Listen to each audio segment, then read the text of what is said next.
बारिश बहुत तेज हो रही है। अगर सही समय पर घर नहीं पहुंचा तो सारे दाल चावल खराब हो जाएंगे और भीगने से तबीयत खराब होगी वो अलग। इतना बोलकर राजू अब अपने ठेले को लिए जल्दी जल्दी अपने कदम बढ़ा रहा था। थोड़ी देर में वो घर आ जाता है और अपने ठेले से दाल चावल का भगोना तुरंत घर के अंदर करता है। अपने पति को इस तरह भीगा हुआ देख सीमा ने राजू से कहा, हे भगवान, इतनी तेज बारिश में आने की क्या जरूरत थी? देखिए किस तरह भीग रहे हैं आप, अगर बीमार पड़ गए तो। इतना बोलकर सीमा राजू को शरीर पोंछने के लिए तौलिया देती है। कुछ देर में राजू कपड़े बदलकर खाना खाने बैठ जाता है। राजू और सीमा खाना खा रहे थे, लेकिन राजू का उतरा हुआ चेहरा देखकर सीमा ने सवाल किया, क्या बात है जी, आज आप बड़े उदास लग रहे हैं, कोई परेशानी है क्या? अब तुमसे भी क्या छुपाना सीमा, मैं बस अपनी आर्थिक स्थिति को लेकर परेशान हूँ। देखो ना, दाल चावल ठीक से बिक नहीं रहे, जिस कारण ना मैं तुम्हारा ख्याल रख पा रहा और ना ही इस दुनिया में आने वाले हमारे बच्चे का। आप फिक्र क्यों करते हैं जी, जो होगा अच्छा होगा। वैसे भी भगवान के घर देर है अंधेर नहीं, आप ज्यादा मत सोचिए और खाना खा लीजिए। सीमा ने अपने पति को दिलासा दे तो दिया, लेकिन कहीं न कहीं सीमा खुद परेशान थी, क्योंकि उसके घर की आर्थिक स्थिति ठीक नहीं थी और बारिश होने के चलते उसके दाल चावल का ठेला भी नहीं चल रहा था। अब दोनों पति पत्नी खाना खाकर सो जाते हैं, पर अगली सुबह जब वो उठते हैं तो देखते हैं कि बाहर बारिश झमाझम हो रही है। उस झमझमाती बारिश को देख इसे कहते हैं गरीबी में आटा गीला होना। वैसे हमारा काम बंद था, अब इस बारिश ने वो भी बंद कर दिया। इतनी तेज बारिश में अब मैं कहाँ जाऊँ अपने दाल चावल बेचने। इतना बोलकर राजू काफी उदास हो जाता है और अपने घर के दरवाजे पर ही बैठ जाता है। तभी पीछे से सीमा आती है और उसके कंधे पर हाथ रखकर कहती है, कभी कभी बारिश का आना भी अच्छा संकेत होता है, इसलिए आप ज्यादा निराश मत होइए। वैसे आज बारिश का मौसम है और आप घर में भी हैं। हमने अपने ग्राहकों के लिए दाल चावल भी नहीं बनाए, तो क्यों ना आज मैं मटर पनीर और चावल बना लूं? लेकिन सीमा, पनीर लाने के लिए भी हाथ में पैसे होने चाहिए। मैं पनीर कहाँ से लेकर आऊँगा? कल रात का दूध फट गया था और उस दूध से ही मैंने पनीर बना लिया है। और रही मटर की बात, वो तो अपने पीछे वाले खेत में ही है। सीमा की बात सुनकर राजू उसकी तरफ देखता है और हल्की सी मुस्कान देता है, जिसके बाद सीमा फटे हुए दूध से पनीर बनाती है और अपने घर के पीछे से मटर तोड़कर उसे साफ कर मटर पनीर और चावल बना लेती है। जैसे ही मटर पनीर चावल बनते हैं, वैसे ही सीमा के घर के आगे एक बड़ी सी गाड़ी आकर खड़ी हो जाती है और उसमें से एक आदमी निकलकर सीमा के घर का दरवाजा खटखटाता है। कोई है? राजू अब बाहर निकल कर आता है तो देखता है दरवाजे पर एक अमीर आदमी खड़ा है। जी, आप कौन? जी, मेरा नाम रौनक है और मैं इस गांव का नया कलेक्टर हूँ। आज ही अपनी फैमिली के साथ इस गांव में शिफ्ट हुआ हूँ। खाने को कहीं कुछ मिला नहीं, आपके घर के बाहर ठेला देखा तो सोचा आपके यहाँ खाने को जरूर कुछ मिलेगा, इसीलिए मैं यहाँ दरवाजा खटखटाते हुए आ गया। फिर तो आप बिल्कुल सही दरवाजे पर आए हैं साहब। वो क्या है ना, मैं दाल चावल का ठेला लगाता हूँ, वो भी सिर्फ 30 रुपए प्लेट रेट में, सस्ता और स्वाद में महंगा।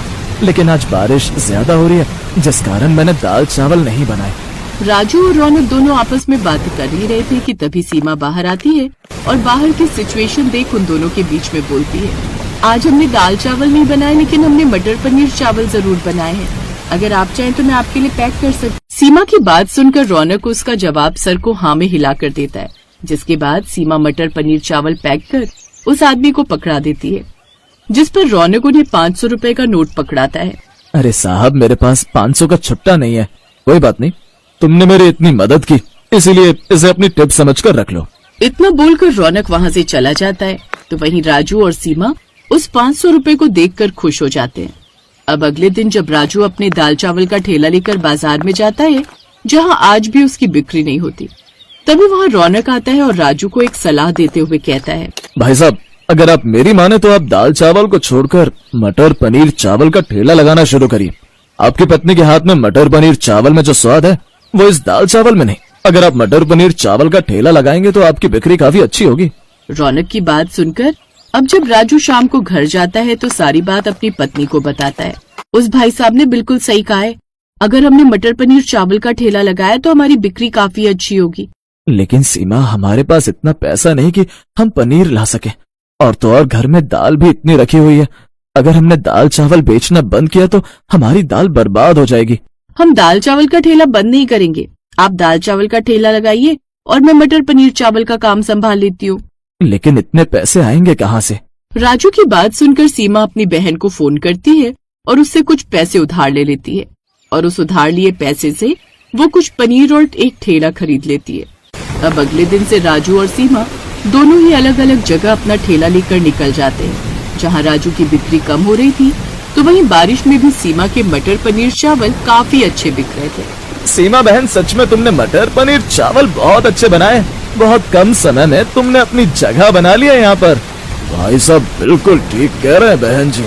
इतनी बारिश में भी तुम मटर पनीर चावल ठेला लगा रही हो। सच में तुम्हें सलामी देने का मन कर रहा है, वरना इस बारिश में दूर दूर तक कोई ठेले वाला नजर नहीं आ रहा। ग्राहकों की बात सुनकर सीमा के चेहरे पर मुस्कान आ जाती है। समय गुजरता है और बारिश में भी सीमा के मटर पनीर चावल अच्छे बिकने लगे। लेकिन सीमा के सामने बिरजू, जो सब्जी पूरी का ठेला लगाता था, सीमा के ठेले के कारण उसका काम मंदा हो जाता है। और ये सब देखकर बिरजू काफी गुस्से में आ जाता है। एक तो ये गर्भवती, ऊपर से बारिश में अपने मटर पनीर का ठेला लगा रही है। इसके कारण तो मेरी बिक्री ही मंदी होती जा रही है। इसका कोई ना कोई जुगाड़ तो करना ही पड़ेगा।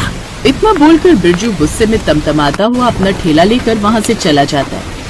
अब शाम को जब सीमा अपने मटर पनीर चावल का ठेला लिए घर जा रही होती है, तभी वहाँ बिरजू कुछ गुंडों के साथ आता है और सीमा के ऊपर जैसे ही हमला करने वाला होता है कि तभी वहाँ से एक गाड़ी आती है जिसमें से रौनक निकलता है और रौनक बिरजू समेत उसके गुंडों को अरेस्ट करवा देता है।